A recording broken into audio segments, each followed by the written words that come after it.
seconds you got. Welcome back to another episode of I Could Never Be. Guys, it's another opportunity for you guys to better yourselves, better your lives, and really make a difference in the world around you. And today's advice that we're starting out with, today's advice for a better life is to embrace the childhood joys. You know, when you're young, there's certain things that are like the little joys. They're like, you know, getting a piece of gum, getting a gumball. It's so little and yet it brings you so much joy. And so I want to be able to encourage you not to let those go. I think sometimes as we get older, maybe we think things have to be more extravagant and bigger gifts, and it's not the case. You know, even now, you spend a couple bucks to buy someone a cup of coffee, buy them a smoothie, buy them something small. It will still be able to bring them great joy in life, and it will make their day, and I guarantee you'll feel better as well. Guys, I am so excited for today's show. My excitement cannot be understated because we have a legend among Hollywood legends in studio today talking with him. He has won 8 Emmy Awards, 5 Golden Globes. He is known by audiences young and old. People who, you know, our previous generations know him for Lou Grant on the Mary Tyler Moore Show. Certainly younger audiences know him from Elf in the movie Up, and he is still working, still producing several projects. We're going to talk about one of his latest ones right here. Please welcome Ed Asner. Ed, thank you so much for joining us here today. Are you kidding with a glowing report like that? I'm going to kiss you. You know, I look at, we talked about this, and, you know, IMDb is a little off, but it says, you know, there's so many, you know, works in production and in development, but it is 9 in production. I think you've already filmed. That's incredible. Is there a stopping point in the future? I mean, you're still just putting together projects. You've heard about the lowering of the box? Huh? Yeah. That's when it stops. Oh, well. I don't think I'll be able to project lines from the box. You don't be able to project lines from the box. Well, you had a movie that we have some pictures for, Tiger Within, which I know was one of your latest ones. And tell me a little bit about this film. We have some pictures. I know you're sitting at a dinner table. I think it takes place around Christmas time. Yeah. Deals with a young harlot. She's a wild girl who's rejected by her birth father, who's remarried with new kids, and she's rejected by her new stepfather, who's married to the mama. Wow. And it creates a bitterness on her part, and she limps along through life, or what little she's had so far, doing hand jobs and blow jobs. And I know another project, a one-man show, you had a man and his prostate, and now there's another one, God Help Us, where you're actually playing the role of God. Like well, don't you think of me that way? I think a lot of people think of you that way. It's self-evident. Where it's like a political commentary. Mm-hmm. Is that a fun one? Do you enjoy like that comedy essence of that? Oh, God, yeah. No. I just hope it's funny. If it's not funny, we shouldn't be doing it. Well, I think a lot of politics today is funny. I think the things that are going on. Well, but the real stuff is funny or ridiculous, you know, with the Popinjay that's in the White House. Mm-hmm. So it's hard to, you know, top that. Do you think it's going to get better or just get crazier? Do you think that with all politicians, it seems like it's just people trying to one-up one another in politics. Is it going to get better, or have we lost? Oh, I'm not going to say we're lost, but I think it's a punishment that's been long overdue. The politicians that we have, the venality that they demonstrate, the corruption that they incorporate. I think it's long overdue, and if we survive it, maybe we'll still have a chance. But we got to clean up a lot. We got to straighten out a lot. And we've got to stop making the buck stops here, meaning the silver dollar. Yep. So you play the role of God. One change that you could make to the country, what would you do? Oh, I'd probably want to get more socialism involved in our government. Because there are a couple of candidates now they're doing it. There's one from New York. Are you a big fan of hers? So far. Yeah. Well, we don't want to get too involved in politics. I like Bernie. You like Bernie? You think he has a good shot in 2020? No, I don't know that he's going to run. He may be too old. He might be. Well, I don't want to talk too much about politics. I want to get a lot into your career. I won't alienate. Don't worry. No, I'm not alienating. I'll keep him in the fold. Don't leave kids. Don't you dare leave now. Not a problem. I mean, is it crazy for you to look at the success that you've had? You know, we talked about the 8 Emmys, you know, 7 as a male actor, which is the most all time, the 5 Golden Globes, and how long you've been doing it. Is it crazy for you to look at your career and think what you have accomplished? No. I worked very hard and earned every goddamn one of them. And probably question why I didn't gain more. Do you, what do you contribute to your success? I mean, is there, when you talk about the hard work, is that what you would say? Well, the work wasn't that. I worked harder. I believed in what I was doing. I worked very hard to project it to the characters that I was given. I was greatly graced by being given great roles in great projects, and I think that there's a reward for truth, and that's what I was embodying.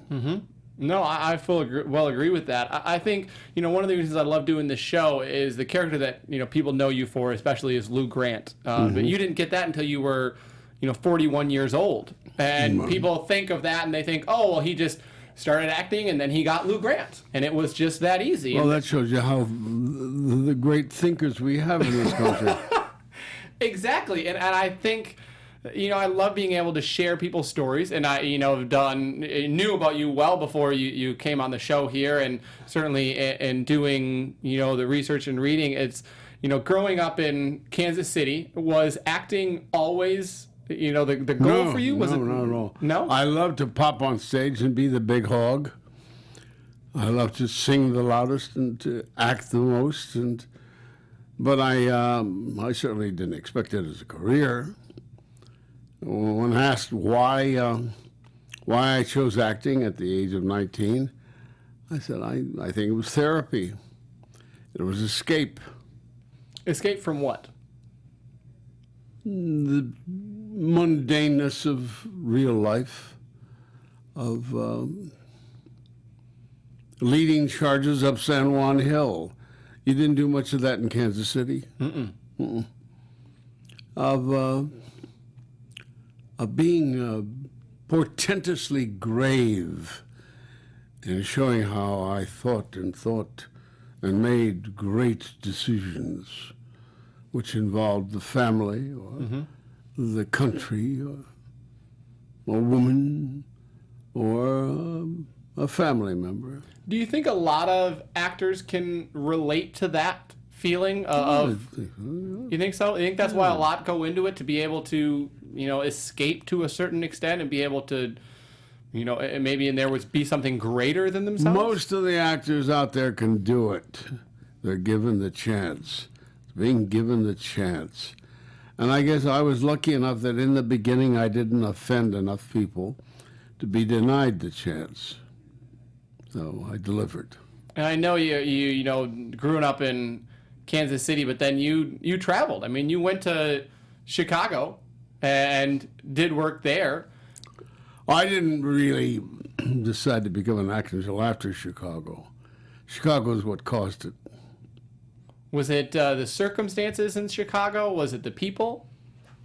It was in college. I'd never really taken a large step of presenting a intelligent,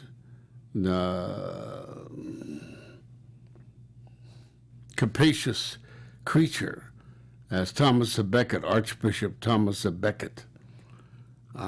So it was the enormity of the role, the play, T.S. Eliot's Murder in the Cathedral, of scoring with a young lady in the chorus, and all those combined to make me say, this is acting.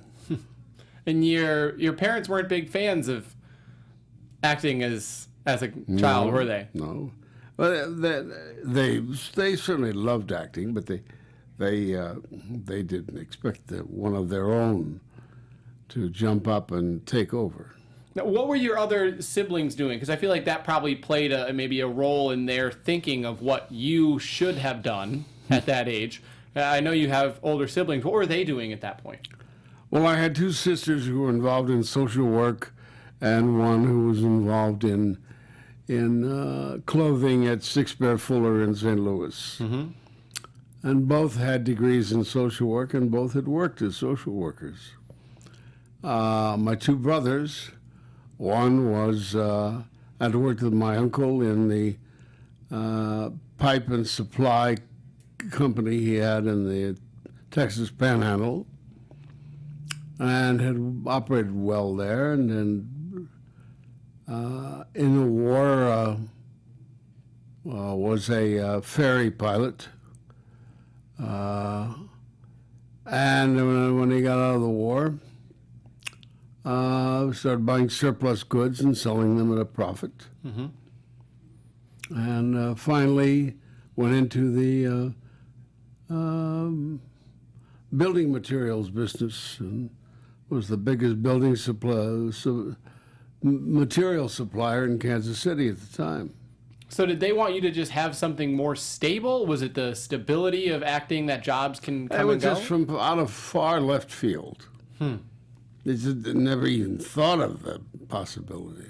Do you remember the conversation that you had with them when you told them that that's what you wanted to do? No, I think they just looked at me with cross eyes. Was it a goal of yours to prove them wrong? No. My goal was never that ambitious. It was to prove me right for myself. Yeah. To prove that you could do it in the world? Survive. Yeah. Yeah. Tell me about that survival, because I know that, when your parents found out that you were doing acting in Chicago, they kind of pulled the funds, mm-hmm. and you had to survive. Mm-hmm. What was your mindset going forward? First of all, there? I had a mommy who I don't think would ever have let her baby starve, but it never came to that. I went back to Chicago and did another play, mm-hmm. And confirmed my determination to do the acting gig, and tried various jobs. I tried driving a cab. No.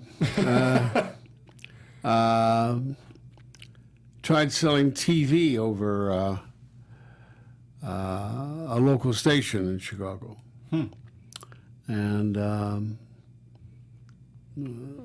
were you as one guy I read the speech to, I kept insisting that he let me read my speech that you're given to give to them, and I tried to read it to him, and he said, "Yeah, let me tell you, it's a you did a nice job of reading the speech.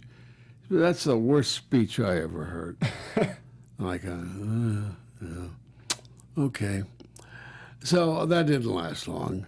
I would borrow money to go down to the Loop so I could buy a cup of coffee and mm-hmm. stuff like that.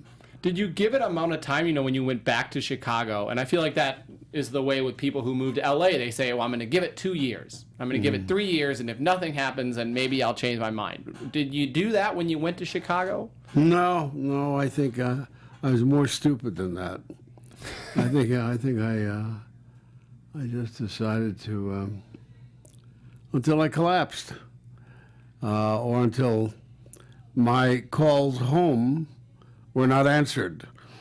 It never happened, but it was always possible. Calling home for money? What were you calling home for? I never did, but I never actually tried. But yeah, they often anticipated my calls. I feel like that sometimes can drive you more because you have something to prove. Oh yeah, absolutely. What? Well, you got tired of people looking at you as you poor unfortunate schmuck. I feel like it's so relatable to people today. People today who are moving out here from various places. Again, I grew up in Wisconsin. I'm from the Midwest. I know plenty of other people here from the Midwest we have the people who are back home and are like, So are you giving up yet? Are you done doing this? Yeah. Was it the same, when you were in Chicago? People were waiting for me to throw in the towel. Yeah. Was there ever a point where you thought about throwing in the towel? At that first step in Chicago, because I know... Not until much later. Not until much later. I can remember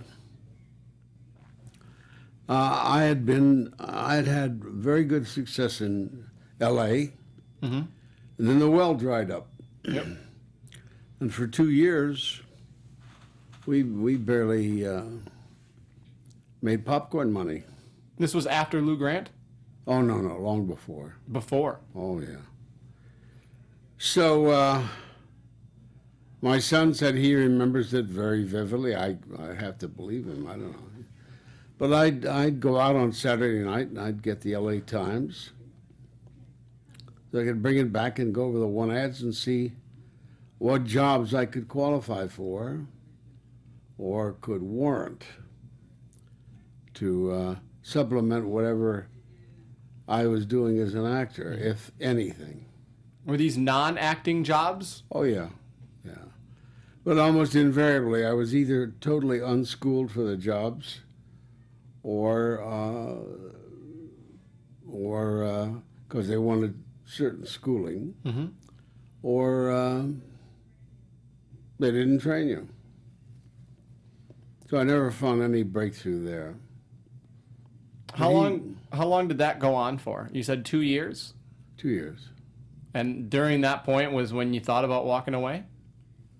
I didn't think about walking away. I just waited until I was down on my knees, crawling with a cup in my hand to finding which exit ramp on the freeway I could stand by and flash my tin cup.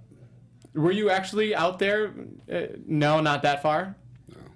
No. Well, it's LA. There's a lot, so you never know. Yeah. What was the attitude that you had? And do you think that attitude is missing for a lot of people of, literally doing whatever it takes, taking the job that nobody wants, looking for that job that is, willing to allow you to continue pursuing your dreams? What is the attitude, and do you think that is missing with people nowadays who are like, no, but I'm too good for this. I just want this. I don't... right off the bat, I think they're discouraged. I think discouragement exists.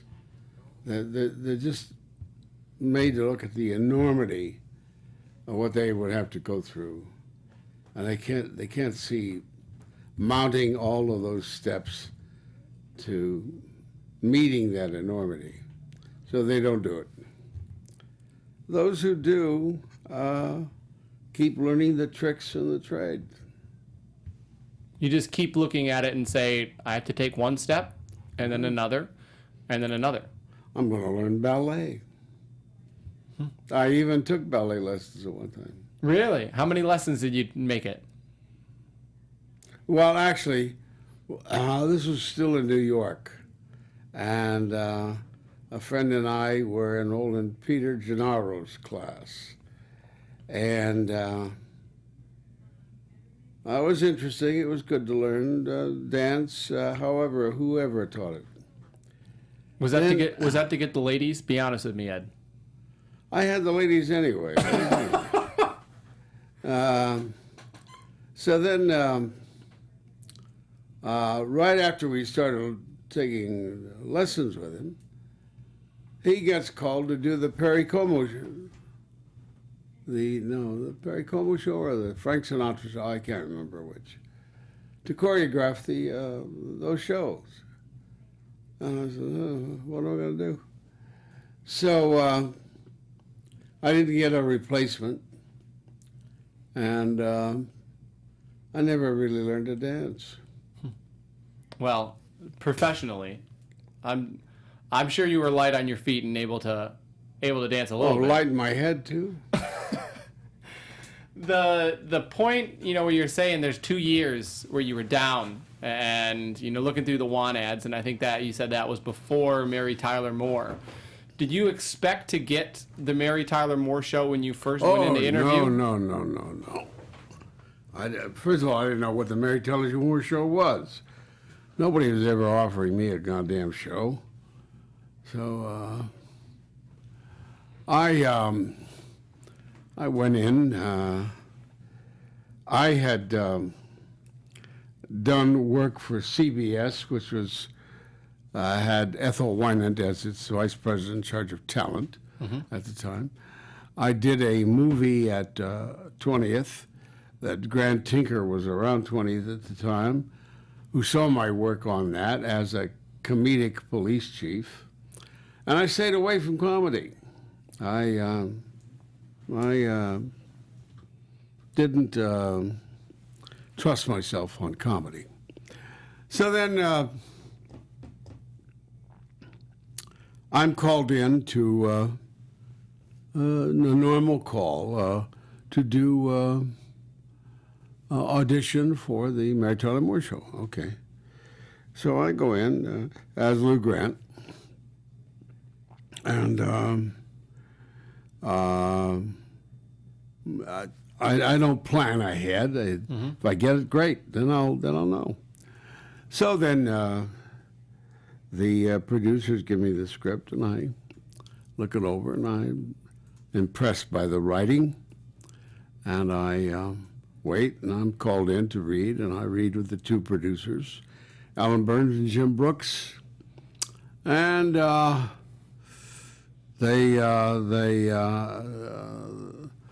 reading ends, and Jim Brooks says, well, that was a very intelligent reading. And I said, yeah, it wasn't funny, was it? And he said, well, we want you to take the script when you come back to read with Mary. Oh, that's a promising note. Yeah. We want you to read it this way: crazy, wiggy, wild, all out nuts. And I said, And I said,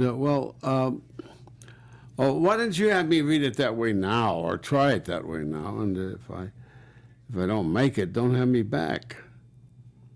I've never talked like that before or since. They had never heard that before or weren't prepared to hear it. Yeah.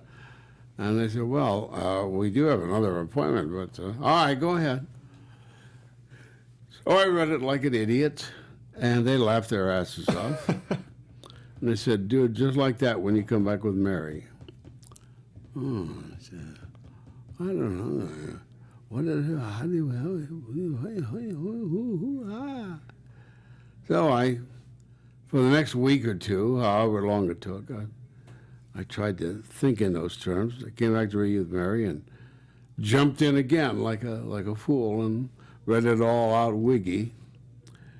And they laughed their asses off again. And they said thank you. And I left. And years later, I heard that Mary then turned to them and said, "Are you sure?" And that's your Lou Grant. Did you ever confront her about that after hearing it? No. I felt like it would have been a good laugh. right. She was on the right track. Did you realize at that point how much your life would change? No. I had done comedy when I was on the stage, and I was good at it, but I couldn't know how to do it on night 2 and 3 and 4 and 5. You got to know how to repeat it. Yeah. Because I'd always get lost and forget how I got there.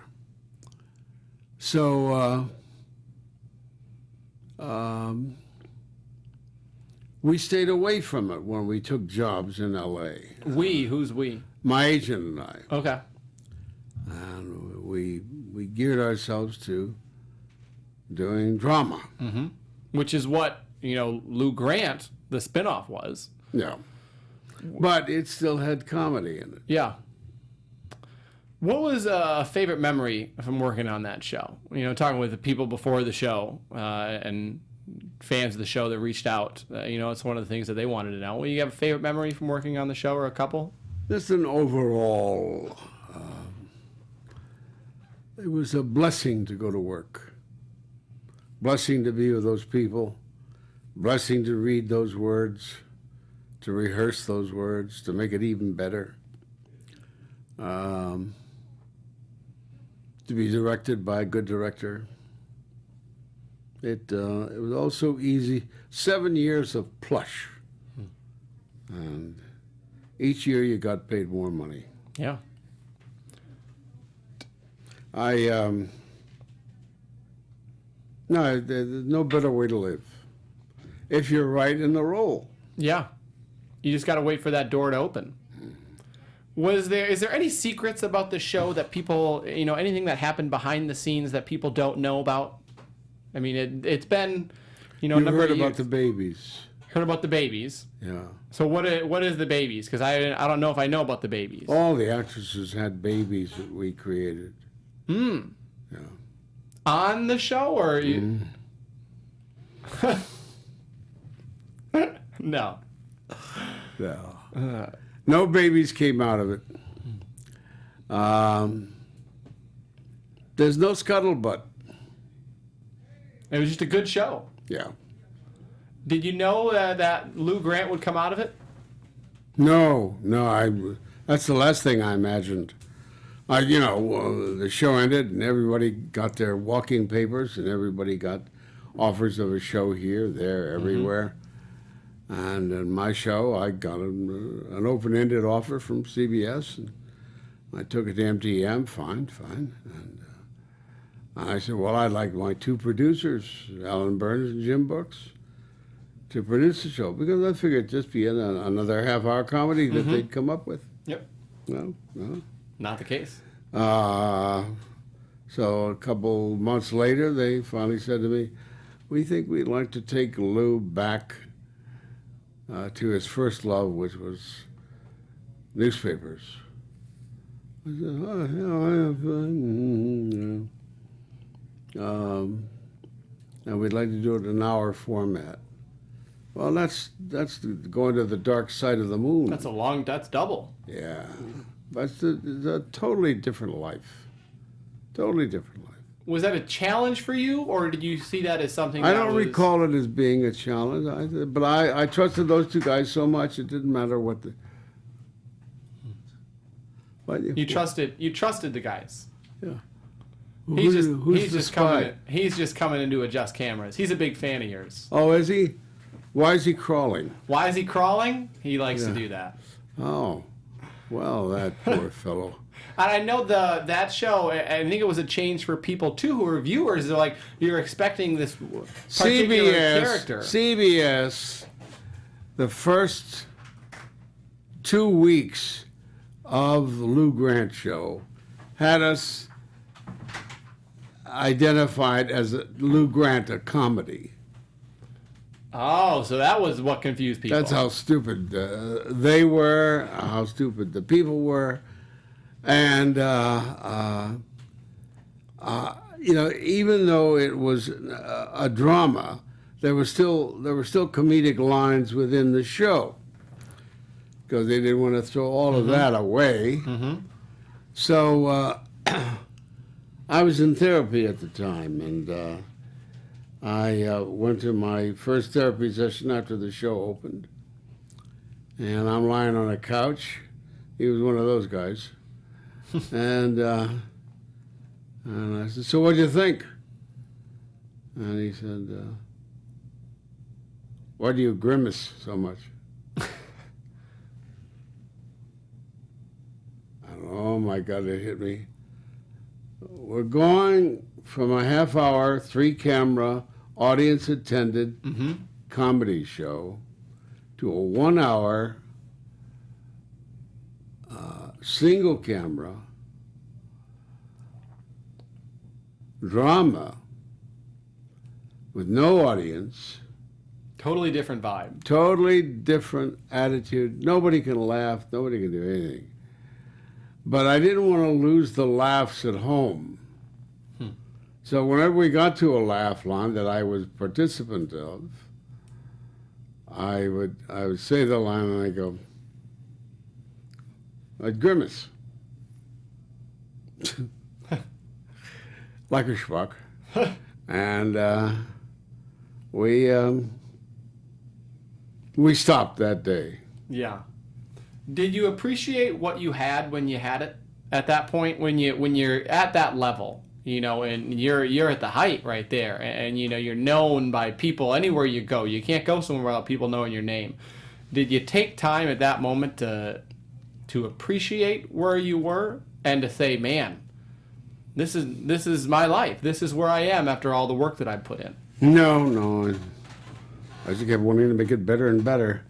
I can remember when we first started, and we weren't sure whether we were going to be picked up or not. Mm-hmm. We had the first script, but we, as we're waiting to go into production, I keep getting further scripts, 2, 3, 4, and I'm reading these damn things, and I think, good God Almighty, this show's got to go. It's got to go.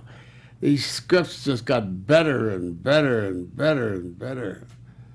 You can read them now and still enjoy how good they are, how wonderful they are. Yeah, the quality hasn't changed. It's still great writing. It's still a great show, and certainly it's still very high for people to watch reruns on. That show, was canceled, unfortunately. I know you talked in great detail about that. I don't need you to rehash that, but I'm curious because lately there seems to be a lot of political commentary in shows with Last Man Standing and Tim Allen, with Roseanne and Samantha Bee on TBS. Do you think in today's culture that Lou Grant would have been canceled? Why? Oh, it's today's culture. In today's culture, we have the Last Man Standing, the Roseanne, the Samantha Bee. It was essentially canceled because I was decrying U.S. involvement in El Salvador and Nicaragua. Mm-hmm. And Paley, Mr. Paley of CBS, who had stepped in before to stop people, like the Smothers Brothers, like I think even Murrow, he tried to bottle in at one point. But he didn't like that, even though his wife loved the show. So we had to figure whether he would have been empowered or felt encouraged to do that. Because it's always the bottom line that you're biting the hand that feeds you, i.e. the advertisers. Mm-hmm. And Kimberly Clark had 2 factories in El Salvador. And the 3 sponsors who actually did cancel, although I was assured by CBS vice presidents that there were people waiting in line to buy sponsorship. But the 3 who did cancel were Kimberly Clark, who had also been sponsors of the John Birch Society, Cadbury Candy, a British candyman, and Vidal Sassoon, also a Brit. So they ran scared and scared the hell out of Mr. Paley, I guess. Do you think that, in looking at, like, obviously Roseanne was canceled, do you think that is similar? Do you think the network made the right decision to pull her with her political speak?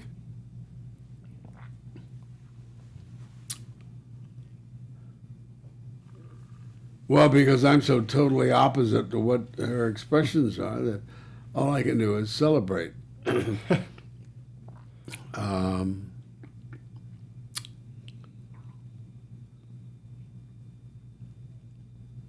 I think she was more personally direct in her attack. What was the didn't she? She was more, pro specific administration and not pro a cause, I think. Bad taste, yeah. I believe it was, essentially. Yeah. Which mine wasn't. It was just who I picked to tout. Do you think, and again, today's society very political, and people choosing sides. Do you think that actors? I think we've. Do you think that actors should have that freedom to be able to voice their support? Yeah, I think they'll find the ways. And if they don't find the ways, they'll find subtler ways of doing it. Yeah. It's good to have a line drawn, yes, and it's good to have it broken occasionally, and let the discipline take place. But a lot of the industry thought I was a pure and simple commie. Yeah, I know. For my thoughts, and. It never even approached that.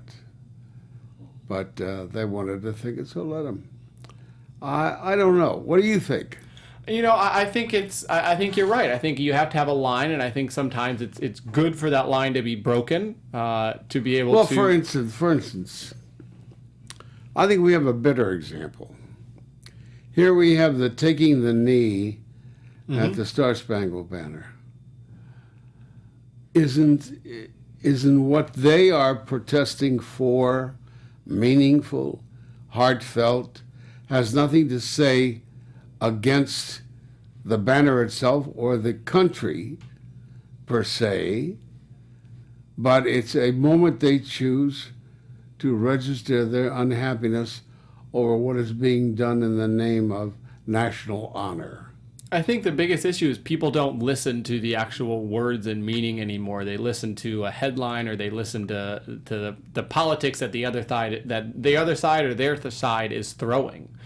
And there's so much of trying to paint one side as one way or paint the other side as the other way, and we just put up these walls instead of talking. And instead of actually discussing, be like, okay, why do you feel this way? No, it's like, oh, you're doing this wrong, not even listening. And I think that's a big issue.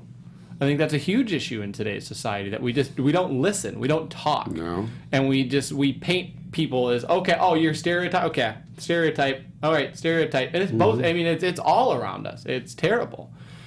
What was the months after Lou Grant was canceled, and the years after? What was that like for you? Oh, it was horrible. I had death threats.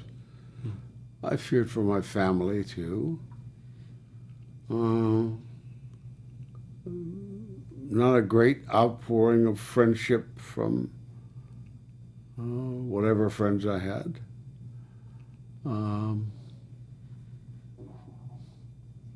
Immediate blacklisting. So it was, I came into...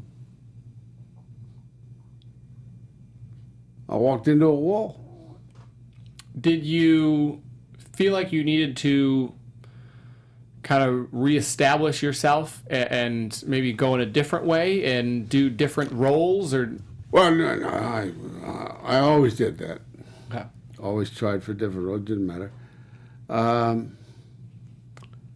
At the time, I was under the pressure before they announced that they were canceling the show. I was visited by a group of 3 of my producers on Lou Grant, and who were there to get me to change my mind. I said, what do you want me to do?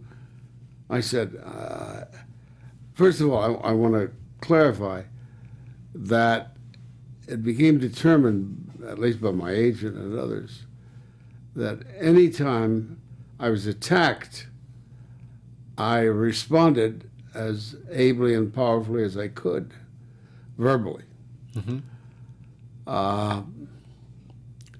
So I didn't keep my mouth shut. When the producers tried to say, well, as one producer put it, we think there are 2 ways of presenting our ideas.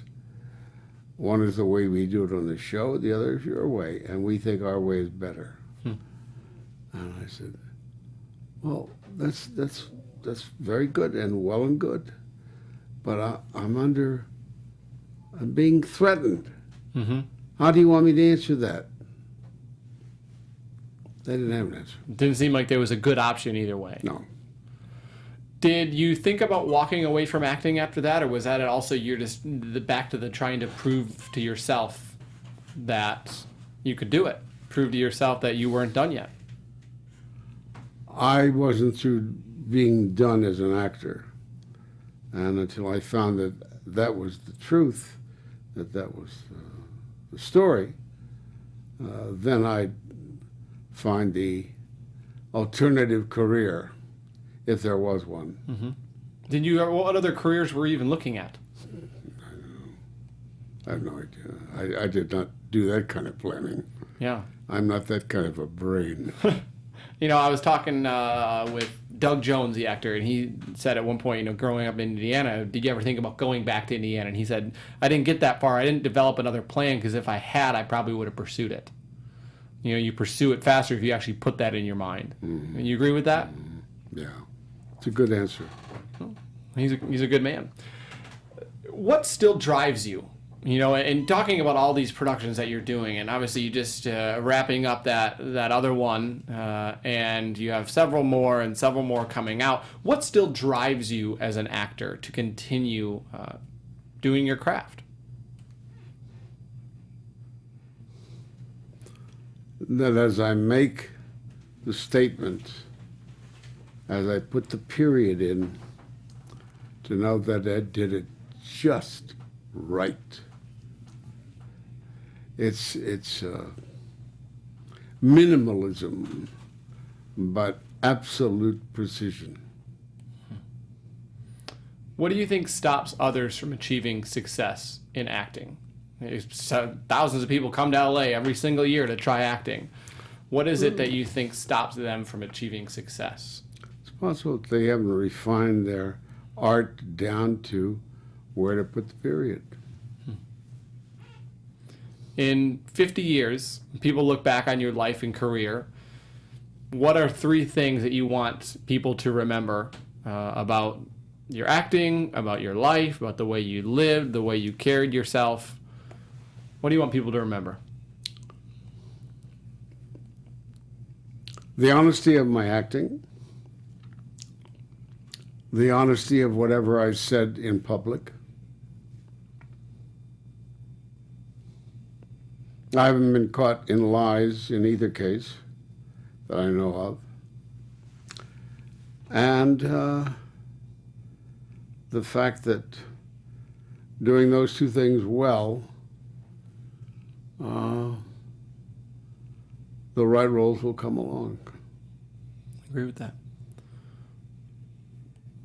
The point of the show, people place you on a pedestal. People look up and say, man, the things that Ed Asner has achieved, again, the 8 Emmys, the 5 Golden Globes, the countless other awards, the Hall of Fame, and people think that they can't Charlie do Sherman that. is my Yep. my publicity man. My God. People think that they can't achieve those same things. What advice do you have for actors and actresses who are at the bottom levels of the totem pole? What advice do you have for them to climb and reach higher? Believe that you can go higher, number 1, until you fall on your face and are proven wrong. Then do it a second time to be proven again. That's number 1. Number 2,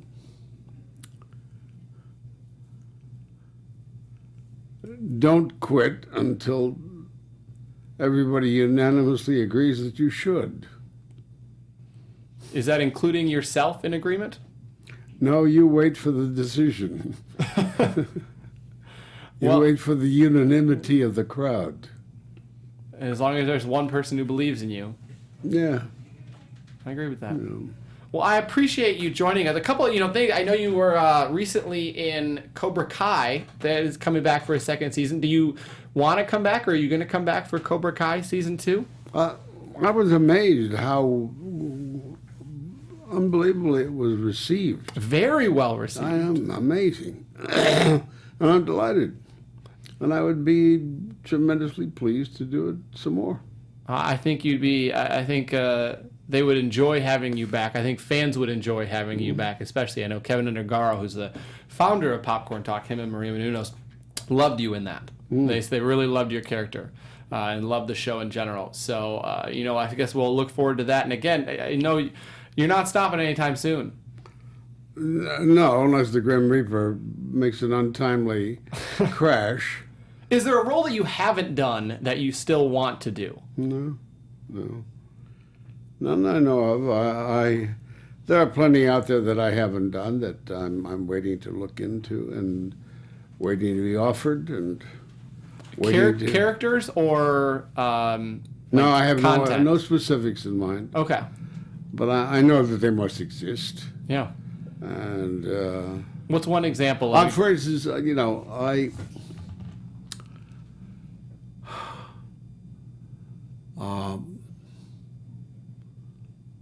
did Axel Jordache in Rich Man, Poor Man. Mm-hmm. Got an Emmy for it. Yep. And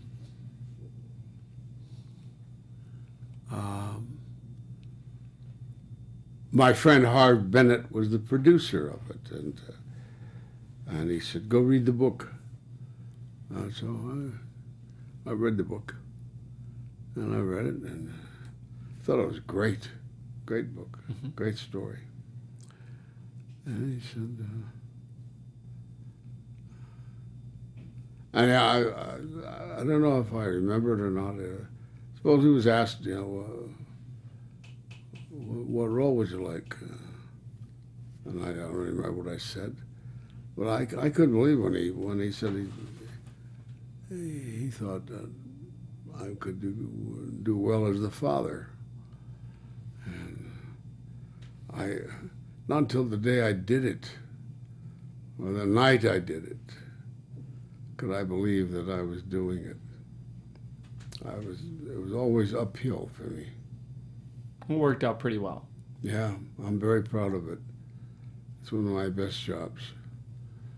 So I'm willing to be led.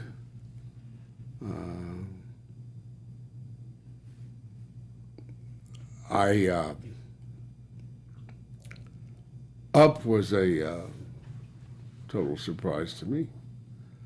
I had been submitted as a voiceover. Mm-hmm.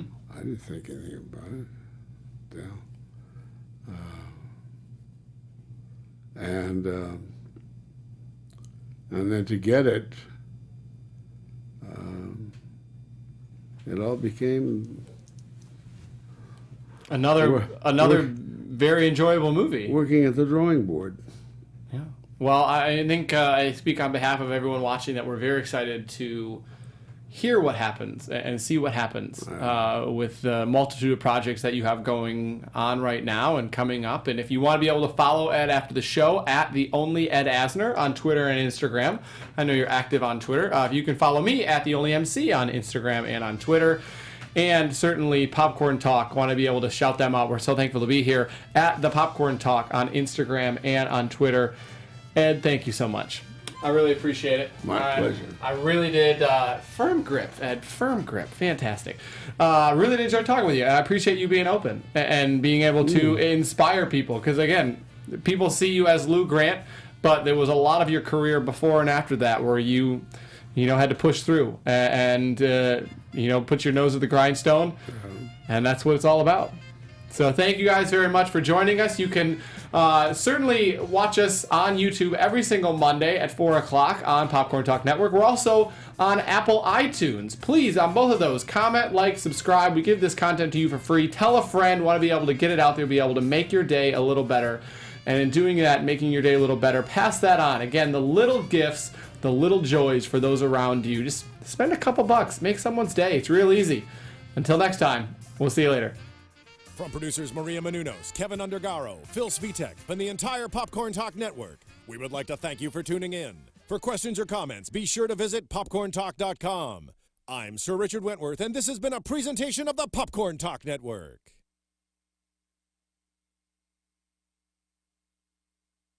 The views expressed herein are those of the hosts only and do not necessarily reflect the views of the Popcorn Talk Network or its owners or principals.